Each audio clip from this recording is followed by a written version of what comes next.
শুভ সকালবেলা। অশেষ ধন্যবাদ জানাচ্ছি আমাদের কালোকিত মানুষ হিসেবে এখানে আমাদের ম্যানেজার সাহেব আছেন, আপনাকে আমি ধন্যবাদ জ্ঞাপন করছি। আমি আপনার কাছে জানতে চাচ্ছি পালং জেনারেল হসপিটাল এটা আজকে কত বছর হয়েছে? আমাদের হসপিটালের যাত্রা শুরু করা হচ্ছে আপনার ডিসেম্বর মাসের 1 তারিখ 2020 20 সাল থেকে, তাহলে তো হচ্ছে যে প্রায় এখন আমাদের 3.5 বছরের পরে সকল রোগীদেরকে সেবা দিয়ে আসছে। আপনার নামটা একটু বলুন। আমার নাম হচ্ছে মইনুদ্দিন সিদ্দিক। আমি এখানে এইচআর অ্যাডমিনিস্ট্রেশনের শুরু থেকেই কর্মরত আছি। মানে আপনার সম্পর্কে যদি বলতে হয়, রোমাস নন্ডবিলিটিনেটে ইটালির রাজধানী রোম একদিন তৈরি হয় নাই, মইনুদ্দিন ভাইও কিন্তু একদিনে তৈরি হয় নাই। আপনাকে এইচআর অ্যাডমিন হিসাবে আপনাকে এবং ম্যানেজার হিসেবে আপনাকে ধন্যবাদ জ্ঞাপন করছি।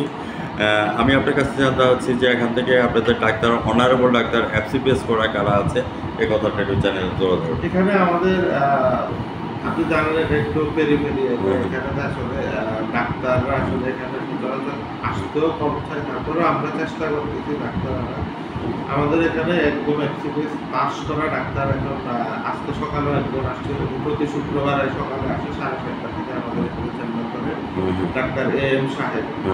উনি এখানে ছাড়াও আপনার চেম্বার করে হচ্ছে চট্টগ্রাম CHCR হসপিটাল এবং চট্টগ্রাম ন্যাশনাল হাসপাতাল। এর বাইরে আমাদের এখানে শুক্রবারে একজন শিশু সার্জন আছে, উনি চট্টগ্রাম অ্যাপোলো এম্পোরিয়াম আছে, উনি হচ্ছে MD করা পেডিয়াট্রিক সার্জন।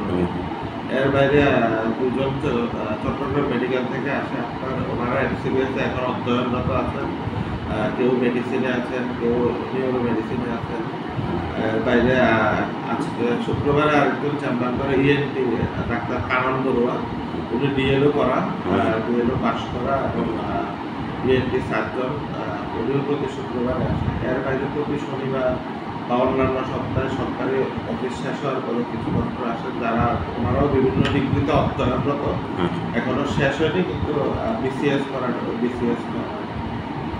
আর বাইরে গাইনি ডক্টর আছেন আপনার ডাক্তার রাহেনা আক্তার, উনিও FCPS করা, উনি আল্ট্রাসোনোগ্রাফি উনি করে। আল্ট্রাসোনোগ্রাফি হচ্ছে যে আপনার যাদের ডিগ্রি করা আছে, আল্ট্রাসোনোগ্রাফি করার জন্য ন্যূনতম ডিগ্রিটা লাগে, যাদের আছে ওনারা এখানে। সোনোলজিস্ট কে আছে নাকি? সোনোলজিস্ট একদম পাস করা সোনোলজিস্ট এরকম না, কিন্তু CMEও দিয়ে তারা আল্ট্রাসোনোগ্রাফির দুটা কোর্স, এই কোর্সগুলো না থাকলে আমরা এখানে আল্ট্রাসোনোগ্রাফি আমাদের ডক্টরদেরকে অ্যালাউ করি না। যারা করেন সবার ডিগ্রিগুলো আছে। আপনাদের এটা কয়শয্যা বিশিষ্ট? আমাদের অনুমতি আছে 20 বেডের অনুমতি দেওয়া আছে বাংলাদেশ সরকার। আমাদের এখান থেকে সিভিল সার্জন স্যার কতটুকু কোঅপারেশন দেন, আসছেন কিনা এই জিনিসটা? এখানে আমাদের এখানে কিছুদিন পরই আপনার দেখা যায় যে উকিয়া থেকে আপনার রঞ্জন স্যার আসেন ভিজিটে, তারপরে UNO স্যার আসেন। এর বাইরে সিভিল সার্জন অফিস থেকেও দেখা যায় প্রতি বছর আমরা যখন লাইসেন্সগুলো রিভিউ করি তখন আসেন। কাগজপত্র আপডেট আছে কিনা সব আপডেট করা আছে, আমাদের কাগজপত্র জনস্বাস্থ্য মন্ত্রণালয় থেকে শুরু করে সব কিছু আমাদের শুরু থেকে সব কাগজপত্র আপডেট করা আছে। এর বাইরে আপনার আল্লাহর রহমতে উকিয়াতে যারা বড় বড় সরকারি কর্মকর্তা আছেন, বড় বড় অফিসাররা আছেন, বিভিন্ন NGO, ওনারাও আমাদের এখান থেকেই নিয়মিত চিকিৎসা গ্রহণ করেন। হ্যাঁ, আরেকটা কথা বলছি, আমাদের বর্তমান সরকার এবং আইনমন্ত্রী আলী ইসলাম সাহেব যে কথা বলছেন ডিজিটাল বাংলাদেশ, আমরা কিন্তু অলরেডি 2021 ডিজিটাল বাংলাদেশ দান করেছি। আর না হইলে মনে করেন এখানে প্যাথোলজি সাইডে জিনিসগুলি এতটুকু ডেভেলপমেন্ট হতো না। আর 2021-30 সাল হচ্ছে যে আপনার স্মার্ট বাংলাদেশ, এবং তার সাথে SDG গোল দিয়েছে, সাস্টেনেবল ডেভেলপমেন্ট গোল। ওইখানের মধ্যে বলা হয়েছে যে আপনার প্রতারক দালাল চক্র এটাকে জিরো টলারেন্স নিয়ে আসার জন্য। যেমন দেখা যাচ্ছে যে আপনার পালং হসপিটালটা একটা পরিচিত আছে, মনে করেন যে একজন পেশেন্ট আসছে, পেশেন্ট তার মাকে নিয়ে আসছে, উনি যখন সুযোগ সুবিধা ভালো পাচ্ছে উনি আরও 5 জনকে নিয়ে আসছে ওনার ফ্যামিলিতে। সেটাই আর কি। আবার দালাল চক্র প্রতারক একটু করে আপনাদের নাম বিক্রি করে বলে যে এখানে ডাক্তার নাই, ভালো ডাক্তার নিয়ে নেয়, এখান থেকে নিয়ে অন্য জায়গায় নিয়ে নেয়, মোটা অঙ্কের জিনিস একটা ইয়ে করে। এইটা আসলে দালালের বিষয়টা কুতুবালক উকিয়ায় লোকাল এরিয়াতে আসলে তেমনভাবে এখনো শুরু হয় না। এই জিনিসটা আমিও যতটুকু জানি কক্সবাজারের দিকে হয়তো কিছুটা আছে, কিন্তু আমি এটা বিশেষ করে সরকারি হসপিটালগুলো এই জিনিসটা আমি আসলে শিওর না। আমি যেহেতু শিওর না, আমি কোনো আসলে এখানে মন্তব্য করতে পারবো না। তবে আমরা যেটা করি, প্রতিদিন আমরা রুগীদেরকে আমাদের হসপিটালে আকৃষ্ট করার জন্য আমরা বিভিন্নভাবে প্রচারণা চালাই। রুগীরা এখানে আসলে আমাদের সামনে লোকজন থাকে। আপনাদের এই যে পালং জেনারেল হসপিটাল, হ্যাঁ, এত জনপ্রিয়তা হয়েছে কিভাবে? এটা অবশ্যই আমরা বলবো শুরু থেকে অবশ্যই ডাক্তারের একটা বিশাল অবদান। আপনার যে কোনো হসপিটাল উপরে উঠতে হলে আপনার ডাক্তার যদি ভালো না থাকে তাহলে হসপিটালে পেশেন্টরা আসেই হচ্ছে ডাক্তারের।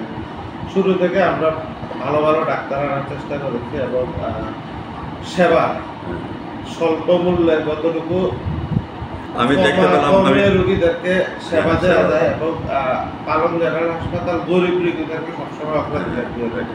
আমি দেখলাম, আমি নিজ চোখে দেখলাম প্রায় 60-70 জন পেশেন্ট এখানের মধ্যে আসছেন সেবা নেওয়ার জন্য। হ্যাঁ, ঠিক আছে, আপনার পরিচয়টা একটু বলবেন। আমি পালং জেনারেল হসপিটালে মার্কেটিং ম্যানেজার। মার্কেটিংয়ে তো মার্কেটিং কেমন চলছে আপনার? আলহামদুলিল্লাহ ভালো। বাইদে ভাই, আমি আপনার কাছে জানতে আছি, আমাদের অসহযোগ আন্দোলন চলছে আপনি সারা বাংলাদেশের মধ্যে আপনি জানেন। তো সেই আন্দোলনের মধ্যে কারফিউ জারি করা হয়েছে এবং সেই অবস্থা অনেক কিছু হয়েছে। তো আপনাদের এখানে কোনো হেজিটেশন হয়েছে কিনা সেই জিনিসটা? এরকম এখানে তেমন কিছু আমরা এগুলো মুখোমুখি করি আসলে।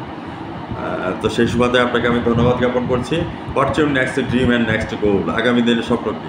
আমরা চেষ্টা করবো আরো মানে এর এলাকার মানুষগুলো কক্সবাজার যায়, চট্টগ্রাম যায়, ওখানে যেতে হলে আসলে অনেক হ্যারাসমেন্ট নিয়ে করতে হয়, প্লাস পাশাপাশি ফিনান্সিয়ালিও অনেক খরচ হয় বা রাত্রেবেলা দেখা যায় অনেক সময় স্টে করতে হয়। এই জিনিসগুলো কমানোর জন্য আমরা আরো চেষ্টা করতেছি যে আরো ভালো ভালো ডাক্তার এখানে আসার জন্য, যে সেবাটা মানুষ চিটাগং কক্সবাজারে গিয়ে এখন নিচ্ছে এটা যেন আমাদের হসপিটাল থেকে নিতে পারে। আমরা ওই জিনিসটা নিয়েই কাজ করতে হবে। ভিউয়ার্স, আমি আপনাকে ধন্যবাদ জ্ঞাপন করছি। চায়ের ফাঁকে ফাঁকে টক শো শুরু হয়ে গেল, তো সেই ক্ষেত্রে আমি আপনাকে ধন্যবাদ জ্ঞাপন করে বলবো R9 কক্সবাজার, R9 চিটাগং, আমাদের পালং জেনারেল অফ দ্যাম, এখানে সব জিনিসে অত্যন্ত সুন্দরভাবে আছে। আর না হয় Rome was not built in a day, ইটালির রাজধানী রোম একদিনে তৈরি হয় নাই, জেনারেল হসপিটাল কিন্তু একদিনে তৈরি হয় নাই। তো আমি শেষ করার আগে বলতে চাই, আমাদের এখানে 24 ঘন্টা ডাক্তার অ্যাভেলেবেল থাকে, ইমার্জেন্সি সার্ভিস 24 ঘন্টা খোলা থাকে, ল্যাব আমরা 24 ঘন্টা খোলা রাখি, পাশাপাশি আপনার নার্স 24 ঘন্টা নার্স দ্বারা হাসপাতাল রোগীরা 24 ঘন্টা পালং জেনারেল হাসপাতাল থেকে নির্বিঘ্নে যে কোনো সেবা গ্রহণ করতে পারে। Thank you. মানে আমি একটু কথা বলতে চাই যে এত সুন্দর একটি প্রতিষ্ঠান আপনি দিয়েছেন এখানে, কারণ এখানে তেমন কোনো উন্নত কোনো হাসপাতাল নেই। দেখলাম যে আপনারা এটাই মানে উন্নত।